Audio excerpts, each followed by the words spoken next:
Bonjour à tous, point d'actualité aujourd'hui sur l'Afrique où plusieurs pays connaissent des problèmes apparemment insurmontables. Pour parler de cela aujourd'hui, je reçois Régis Le Sommier. Bonjour Régis. Bonjour Joséphine. Alors première question Régis, payons-nous le fait que l'attention médiatique a été fixée trop longtemps uniquement sur l'Ukraine et Gaza et qu'à côté, au Soudan, au Nigeria et au Congo RDC, des massacres ont lieu sous silence? Oui, c'est un triste constat qu'on peut faire aujourd'hui, particulièrement à cette heure où on commence à réaliser l'ampleur de ces 10 massacres au Soudan et que des personnages comme Donald Trump, par exemple, commencent à mettre l'accent et à focaliser le focus sur le Nigeria en parlant d'intervenir de manière militaire pour empêcher le massacre des chrétiens dans ce pays. Le Nigeria et le Soudan sont deux exemples. Il y a un autre exemple qui est le Congo RDC, longtemps laissé sous silence, je vais dire pratiquement depuis 1994, à part quelques journalistes, dont Omerta l'été dernier, à s'être rendu au Kivu. C'est un conflit qui a fait près de 10 millions de morts depuis 1994, et il faut le reconnaître, sur lequel pratiquement personne ne parle, qui reste complètement hors des lumières médiatiques. Alors oui, Gaza et l'Ukraine ont attiré l'attention, parce que ce sont des conflits qui sont plus proches de nous, qui nous concernent plus.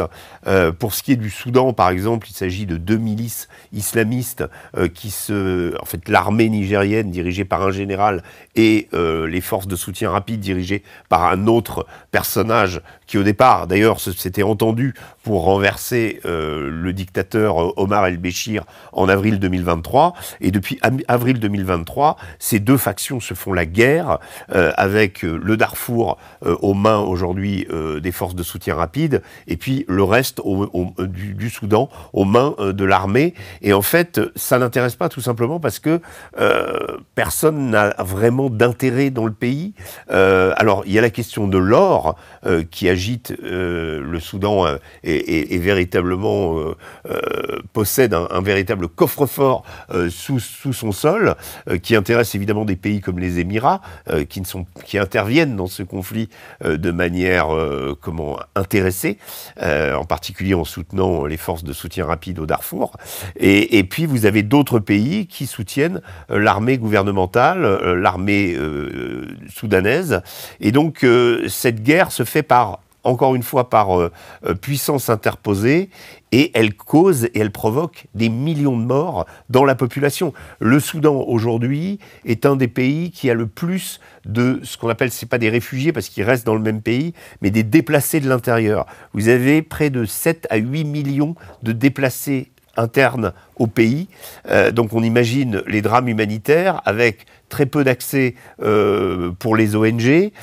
Également, la même chose se passe depuis 1994, donc depuis bien longtemps, bien avant au Congo RDC, où là aussi on a entre 6 et 7 millions de déplacés de l'intérieur. Donc si vous voulez, ces drames, à cause de l'attention qu'on porte sur des guerres qui nous préoccupent diplomatiquement, puisqu'elles ont lieu en Europe ou au Moyen-Orient, et que, évidemment, on va dire une grosse part de l'attention médiatique est focalisée sur ces guerres, eh bien, on en finit par oublier d'autres territoires, et en particulier l'Afrique, où il y a une petite musique qui dit « oui, ça se passe en Afrique, donc finalement, c'est de moindre importance ». C'est quand même assez terrible de constater ça, qu'on laisse des millions de personnes mourir dans l'indifférence quasi générale. Et concernant le Nigeria, si Trump n'en parle pas, personne ne réagit. Est-ce que c'est comme ça que ça se passe ? Le Nigeria, c'est pas nouveau. Vous savez, vous avez un groupe islamiste au Nigeria qui s'appelle Boko Haram, dont la traduction est tout simple, ça veut dire « le livre est péché ». Boko, c'est le livre, Haram, c'est le péché.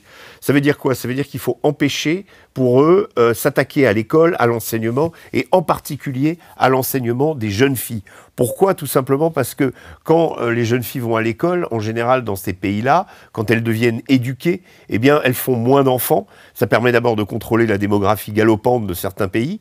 Ça a été réussi dans un pays par exemple comme la Côte d'Ivoire, mais ces groupes islamistes, eux, ne veulent absolument pas entendre parler d'éducation des filles. Donc qu'est-ce qu'ils vont faire? Ils vont attaquer un certain nombre d'écoles, prendre en otage des jeunes filles, les marier à leurs combattants, et c'est ce qui se passe avec Boko Haram. Mais ça remonte, Joséphine, depuis au moins 10-15 ans. C'est pas nouveau, encore une fois. Et ce qu'on remarque aussi, c'est quelque part, qui sont les perdants dans l'histoire, c'est souvent les chrétiens. Parce que les chrétiens ne sont pas vraiment défendus. Alors, le pouvoir nigérian va vous dire, oui, nous défendons les chrétiens. Il y a une grosse majorité de chrétiens, une grosse minorité de chrétiens dans le pays, situés au sud, et les musulmans au nord, principalement, même s'il y a des zones des zones mixtes qui existent encore. Mais si vous voulez, on a quand même l'impression que dès que ces groupes armés déferlent quelque part, le chrétien est la victime idéale. C'est on va s'attaquer à l'église, on va incendier l'église, on va piller les habitants, on va les assassiner, dans des conditions évidemment absolument épouvantables. Et ça, oui, il a fallu en effet que quelqu'un comme Donald Trump se penche là-dessus, parce que c'est des chrétiens évangélistes, ils ont des liens avec leurs frères américains, et donc évidemment on est dans l'Amérique qui sauvegarde la chrétienté, ce que ne fait absolument plus l'Europe depuis très très longtemps. Alors pour revenir sur le Soudan, les massacres durent depuis plus de 2 ans. Pourquoi un tel silence ? Alors, je l'ai un petit peu expliqué, deux factions armées rivales qui s'entendent au départ pour faire un coup d'État, et puis vous avez qui finissent par s'affronter. Et dans cet affrontement, là, on n'est pas à proprement parler dans un affrontement chrétien-musulman. La proportion des chrétiens au Soudan ne dépasse pas les 3%, ce qui ne veut pas dire qu'ils ne sont pas victimes de razzia. On se souvient d'ailleurs que dans les années 2000, là encore une fois, massacre antérieur, c'était les fameux Janjaweed qui pratiquaient des razzias sur les villages chrétiens à l'époque. Les Janjaweed ne sont plus là, mais les forces de soutien rapide au Darfour en sont les héritiers. Donc il y a toujours quand même cette philosophie de groupe armé islamiste qui, dès qu'il y a l'occasion de massacrer du chrétien, n'hésitera pas à le faire. Mais ces groupes se massacrent entre eux, ces groupes pratiquent aussi des massacres chez les musulmans, donc c'est pas a priori une guerre de religion musulman sur chrétiens, musulmans contre chrétiens. C'est, on va dire, deux groupes armés ultra puissants, soutenus par des puissances étrangères, hein, je l'ai dit, les forces de soutien rapide par les Émirats, à qui Abu Dhabi a donné des drones, et les autres par l'Égypte, l'Iran et tout un tas d'autres acteurs de la région. Donc vous avez cet affrontement sur le sol soudanais, et qui est extrêmement, extrêmement meurtrier, puisque la plupart des massacres qui ont lieu sont des massacres ethniques, une ethnie contre une autre, l'invasion d'un village par une autre ethnie, et dans ce cas-là, on tue tout le monde. C'est ça qui est terrible. Alors Régis, même question pour le Congo, où Omerta s'est rendu l'été dernier.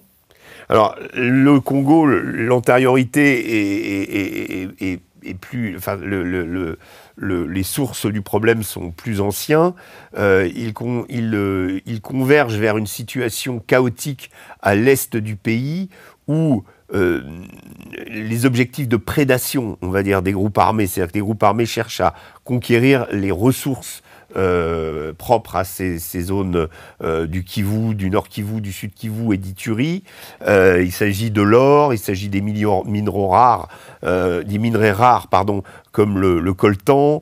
Il s'agit aussi du café, du commerce du bois. Vous avez, depuis 1994, cet est du Congo qui est ravagé par l'action, on va dire, de 500 groupes armés qui se trouvent dans ces contrées et qui agissent, on va dire, pour entretenir ce chaos. Ce chaos profite à des acteurs, notamment le Rwanda, qui est exportateur d'un certain nombre de minerais qu'il ne possède pas sur son sol. La Chine, in fine, récupère le produit de ces petites sociétés, on va dire, qui sont sous la coupe de ces groupes armés.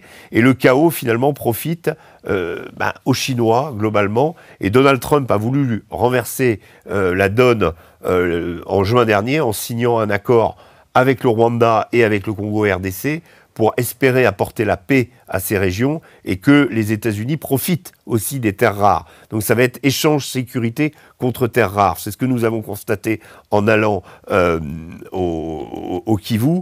Mais ce qui était terrible, et je pense le principal enseignement de ce reportage qu'on peut voir sur notre plateforme, c'est une forme de résignation des gens face au massacre dans ces régions-là. Je me suis déjà trouvé dans des situations où des individus avaient été assassinés.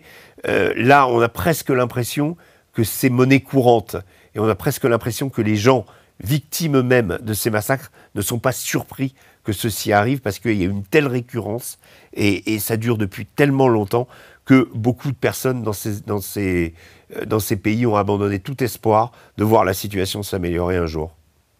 Alors pour terminer cette émission, au Mali, les groupes djihadistes sont en pleine offensive contre le groupe au pouvoir et ses alliés russes. Doit-on craindre une chute prochaine de Bamako? Alors, le Mali, c'est un autre problème, mais c'est un problème, en effet, avec une déstabilisation interne qui remonte, on va dire, au départ des Français. Non pas que les Français tenaient le pays, mais ils étaient quand même, avec leur présence militaire, avec plusieurs bases projetées à Gossi, à Gao, à Ménaka notamment, et dans le nord, à Kidal, il y avait une sorte d'ordre qui permettait au gouvernement malien, on va dire, de tenter de rétablir les services publics dans le pays, en sachant que c'est un pays qui est considéré comme pays failli depuis longtemps, avec une opposition entre le Nord et le Sud, des différences énormes et des affrontements entre divers groupes.